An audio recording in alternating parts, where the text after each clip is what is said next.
말씀 제목은 느헤미야의 믿음입니다. 자, 성경 느헤미야서는 지금부터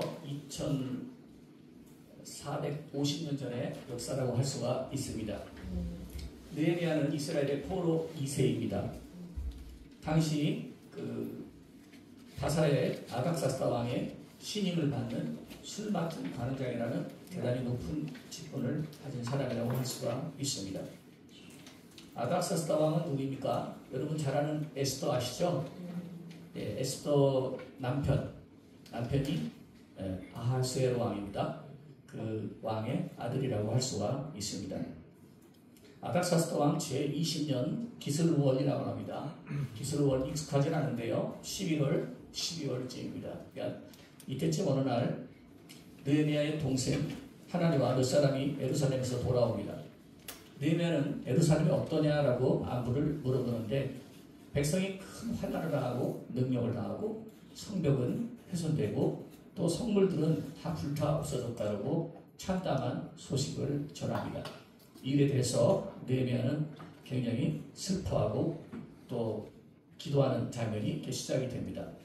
자, 이스라엘은 먼저 스룹바벨 시절에 1차 포로 기한이 있었고요. 그 다음에 에스라 시절에 2차 포로 기한이 있었습니다. 자, 두 번이나 이렇게 포로 기한이 됐을 때 과연 이 포로들이 어떤 힘이 있었을까요? 와서 부서진 집에서 그 다음에 황무지가 된 경작지를 경작하면서 사실 먹고 살기도 힘든 연약한 상태라고 할 수 있습니다. 무슨 힘이 있고 무슨 능력이 있을까요? 이스라엘은 비록 포로 생활 중에 돌아왔지만 아직도 징계 중이었고 아직도 연단 중이었습니다. 그런데 이런 상황에서 예루살렘의 형편은 이렇게 징고까지 받으니 형편없이 처참하게 무너지게 된 것입니다. 느헤미야는 하염없이 눈물을 흘렸고 곧 금식하면서 기도하기 시작했는데 여기서 이제 느헤미야의 훌륭한 위대한 점을 볼 수가 있습니다. 자, 느헤미야는 먼저 왕의 신임을 굉장히 받는 자였어요. 그래서 술 맡은 관원장이라는 것은 정말 믿지 않는 사람이면 이 당시에는 독살이 유행이기 때문에 할 수가 없는 사람입니다. 그러니까 두터운 신임이 없는 사람은 절대 그 자리에 갈 수 없다라고 할 수가 있는데 웬만한 사람 같으면 왕하고 바로 옆에 가까우니까 어려운 사람이 있으면 왕에게 가서 일만 한 일이 있으니 저를 도와주십시오 라고 말할 수도 있을 것입니다. 그런 충동을 많이 느끼게 될 것입니다. 하지만 느헤미야는 절대 말하지 아니하고 사람을 먼저 찾아가지 아니하고 자기 능력이나 지위를 이용하지 않고 오직 전능하신 하나님을 먼저 찾아갔다는 것입니다. 그리고 오늘 이제 여러분들이 읽으신 말씀, 내가 수일 동안 슬퍼하며 하늘의 하나님 앞에 금식하여 기도했다라고 하는데요. 이 날짜 계산을 좀 해보면은 이 느헤미야의 기도가 한 4개월 정도가 지속됐다는 것을 알 수가 있습니다. 저는 이제 이런 질문을 자주 받습니다. 목사님, 큰 문제가 있는데 내 일생 일대의 전환점이 될 만한 정말 중대한 문제가 앞두고 있습니다. 그런데 제가 얼마 정도 기도해야 될까요? 어느 정도 기도해야 제가 하나님의 뜻을 이해하고 깨닫거나 주님의 음성을 들을 수 있을까요? 이런 질문을 받거든요. 그래서 저는 제시하는 게 한 3, 4개월을 해보라고 이렇게 제시합니다. 무슨 근거로요? 느헤미야가 4개월을 기도하고 크게 응답받은 부분이 저에게 큰 감동이기 때문에 저도 굉장히 어려운 일이 있을 때 3개월이나 4개월 정도 작정해서 밤에 성전에 나와서 기도하고 그렇게 하곤 합니다. 근데 대개 이제 이런 정도 기도 기간을 주고 이렇게 기도를 작정하게 하면 많은 분들이 응답을 받는 것을 지난 30년 동안 많이 체험을 했습니다. 우리가 중요한 인생의 일이 있을 때는 반드시 여러분들도 기도를 작정할 수 있는 사람이 되어야 합니다. 자, 느헤미야가 지금 이런 지경이 된 것이 무엇인가에 대해서 그 원인을 기도하면서 깨닫게 되는데요. 어떤 죄가 원인이 되어서 이런 결과가 왔는지를 알게 됐습니다. 이것은 그냥 긴 시간 기도하면서 알게 된 것입니다. 이게 기도의 이제 분량이라는 것이거든요. 기도에도 어떤 정도 분량이 있기 때문에 이 분량을 잘 채워갈 때 그때 이제 우리가 정확하게 어떤 원인을 잘 찾게 됩니다. 대개는 하나님께서 그냥 무턱대고 하나님 저 떡 주세요, 저 빵 주세요, 빵 이렇게 주는 게 아니고 하나님은 굉장히 교감하시고 그 다음에 우리에게 이제 시야를 열어주세요. 그래서 깨닫게 하시고 이런 깨달음을 통해서 성령께서 생각나게 하시고 가르치신다고 했기 때문에요. 그것을 통해서 인도를 하십니다. 그래서 반드시 기도하는 사람은 하나님의 음성을 들을 수 있어야 합니다. 자, 이 얘기는 나중에 또 시간이 될 때 여러분과 나누고자 하고요. 그래서 이스라엘 자손의 범죄함을 자복하는데 6절입니다. 주는 귀를 기울이시며 눈을 여시사 종의 기도를 들으시옵소서. 나와 나의 아비집 범죄하여 주를 향하여 심히 악을 행하여 주의 종 모세에게 주신 계명과 율례를 지키지 아니하였다고 합니다. 이 죄의 자백은 이 성령님의 완전한 인도라고 할 수가 있어요. 이것은 느헤미야 자신의 생각에서 나온 것보다는 이 앞에 나온 기도는 성령께서 이렇게 간섭하시는 것입니다. 개입하시고 그래서 그 중대한 원인에 대해서 이렇게 기도를 시키게 된 것입니다.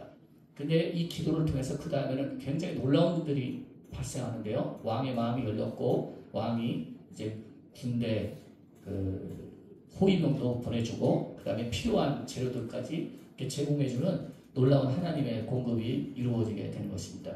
핵심은 바로 무엇인가요? 먼저 하나님을 찾아갔다는 거예요. 절대 사람 찾아가지 않냐고 먼저 하나님을 찾아갔고 은밀하게 하나님을 향해서 자기가 방향을 이렇게 설정했다는 것이 중요합니다. 수많은 사람들이 기도할 때 실수하는 것은 사람을 먼저 찾아가거나 자기 지위를 먼저 이용하거나 이런 순서가 이렇게 뒤바뀌어진 것을 하기 때문에 많은 기간 동안에 하나님을 굉장히 침묵시킵니다.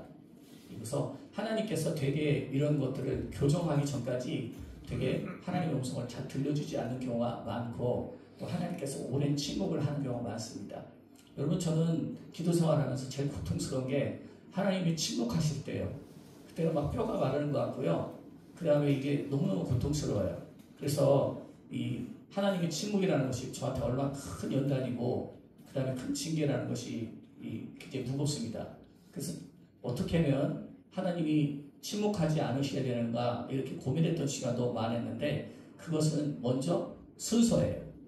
성령의 감동보다 내가 앞서는 것에 대해서 많이 훈련을 받았습니다. 그래서 내가 앞서서 무엇인가 행하고 무엇인가 추진하고 무엇인가 행사를 하는데 그 결과가 날마다 좋지 않다는 것을 알았어요. 이 기도 중에 하나님께서 그 문제의 원인을 알게 해주시고 그것을 회개케 하시거든요. 근데 이런 회개가 꼭 필요했던 것입니다.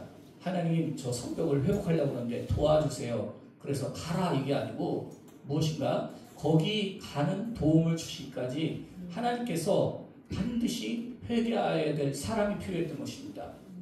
여러분 소돔과 고모라에 대해서도 누구의 중보가 있었냐면 아브라함의 중보가 있었지 않습니까? 그 아브라함의 중보를 통해서 사실 롯이 부끄러운 구원이지만 그 불구덩이에서 구원을 받게 된 거예요. 그러니까 하나님이 주시는 말로 정확하게 말할 때까지 기다려야 됩니다. 성령이 이렇게 주시는 말씀이 있습니다. 성령은 언제 말씀을 주시냐면 로마서 8장 26절에 보면 기도할 때 친히 말할 수 없는 탄식으로 이렇게 하시는데 그게 진짜 영적으로 할 수 있는 기도예요. 처음부터 그렇지는 않습니다. 많은 시간 수고와 노력이 필요합니다. 분량도 필요하고 이런 것이 필요합니다. 또 나아가서 우리가 재판정에 설 때 하나님께서 이렇게 증거할 말을 주신다, 변론할 말을 주신다 그랬어요. 그러니까 성령님께 말을 주시는데 제가 오늘 이제 중점적으로 말씀드리고 하는 것은 여러분 기도 생활할 때 하나님이 주시는 말로 내가 기도하는지를 잘 살펴볼 필요가 있습니다. 그래서 지혜로운 사람은요 자기가 하는 말을 들어봅니다. 근데 어리석은 사람일수록 자기가 무슨 말을 하는지 못합니다. 못 들어요. 그래서 미련한 계집은 자기가 무슨 말을 하는지 알아듣지 못하고 떠드니라. 이게 잠언서에 나오지 않습니까?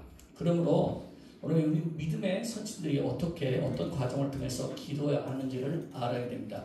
사람들이 기도를 하다가 쉽게 포기를 하는 경우가 많아요. 그것은 뭐냐면 이렇게 사람을 먼저 찾아갔거나 그 다음에 환경을 먼저 바라봤거나 그 다음에 자기의 무능력을 자꾸 집중해서 바라보기 때문에 그래서 그때 포기하게 됩니다. 아 하나님께서 나에게는 이제 이런 기도를 응답하지 않은가 보다. 그 다음에 이것은 그냥 교회의 어떤 믿음 좋은 분의 얘기지 나하고는 그런 것과 관련이 없는가 보다. 또 어떨 때는 내가 굉장히 바보가 된 느낌이 들 때도 있습니다. 그래서 쉽게 포기하는 경향이 많은데 기도의 분량도 너무나 짧습니다. 하나님의 임재 그 자리에 나가는 그런 시간이 너무 짧기 때문에 이런 부분에 대해서 참 안타까운 것이죠. 그 다음에 어떤 굉장히 중요한 것은 하나님 앞에서 이렇게 올바른 순서가 정확해야 됩니다. 그래서 기도에 대해서 이 순서에 대해서 얘기하신 게 예수님이 하신 것이죠. 마태복음 6장에 보면 순서에 대해서 명확하게 말씀하지 않습니까? 너희는 먼저 무엇을 구하라? 그의 나라와 그 일을 구하라 그러지 않습니까? 그러니까 우리는 되게 있잖아요. 먹을 거, 입을 거, 마실 거 이런 거 구하잖아요. 집값 오르기 전에 빨리 이사 가야 되고 뭐 이런 거 구하는데 뭐 대부분 그렇습니다만은 그러나 예수님께서 이렇게 순서를 정해 주셨고 그리고 이 순서를 하나님의 뜻대로 이렇게 구하게 되면 반드시 너에게 그 필요한 것이 더해질 것이다 라는 약속이 있습니다.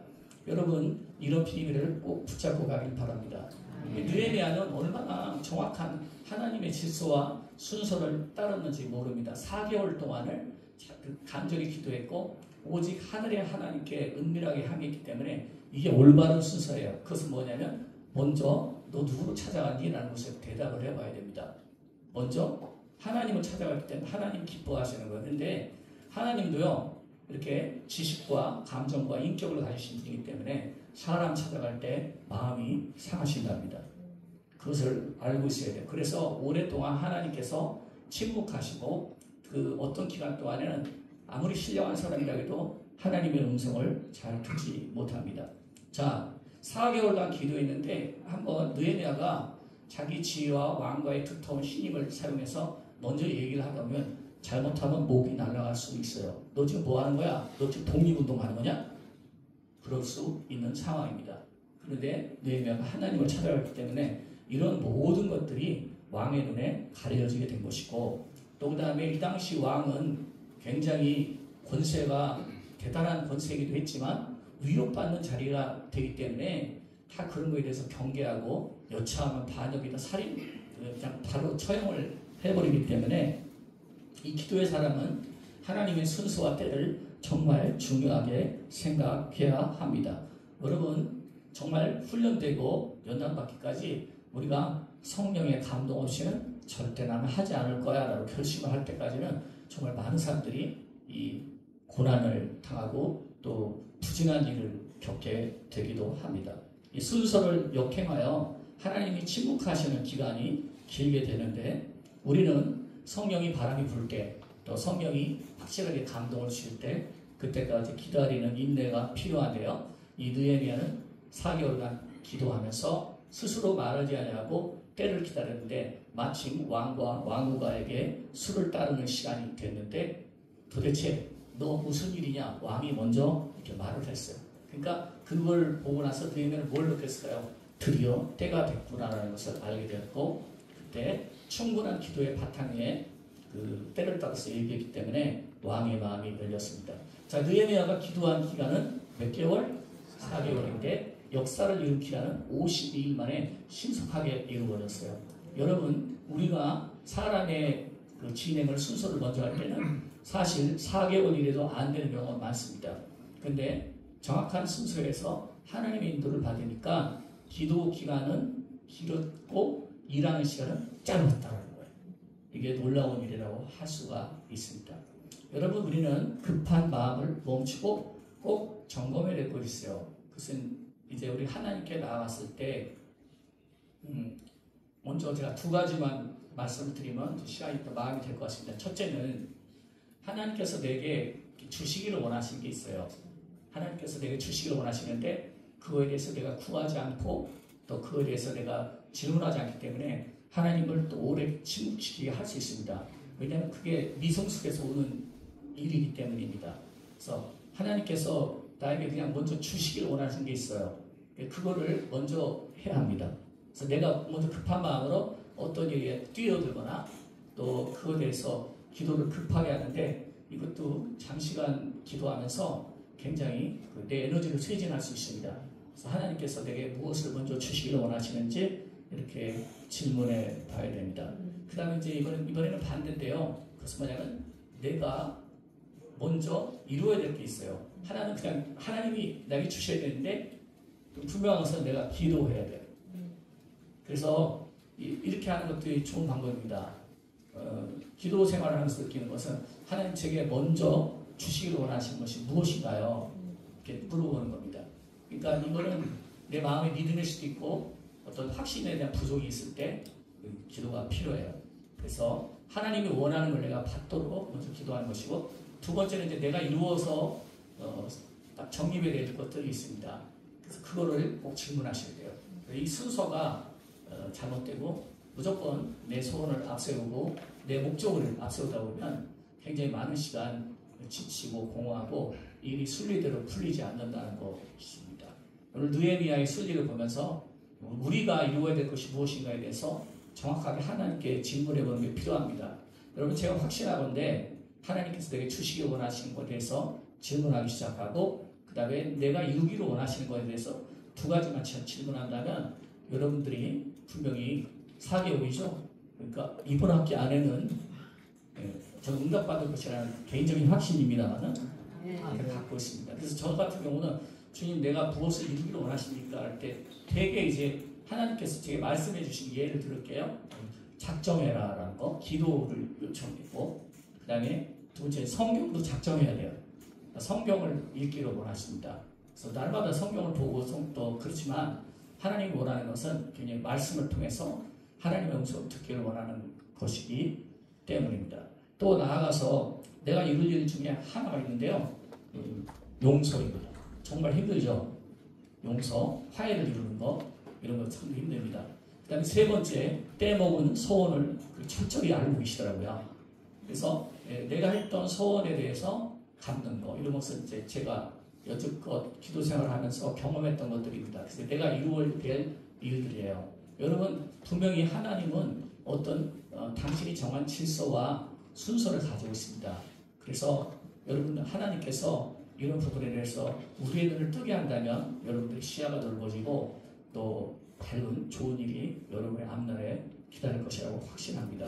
이번 학기 동안에 아무래도 이제 기도할 때 이제 시작이니까요. 제가 오늘 이 시간에 이렇게 여러분들에게 비전을 드리면서 여러분들도 느헤미야의 믿음을 본받아서 정확한 하나님의 순서를 따라서 하나님과 함께 동역하고 기도 가운데 하나님의 지혜를 받아서 신선한 성령의 인도를 받기를 바랍니다. 로마서 8장 13절 하나님의 영으로 인도함을 받는 그들이 하나님의 아들이니라.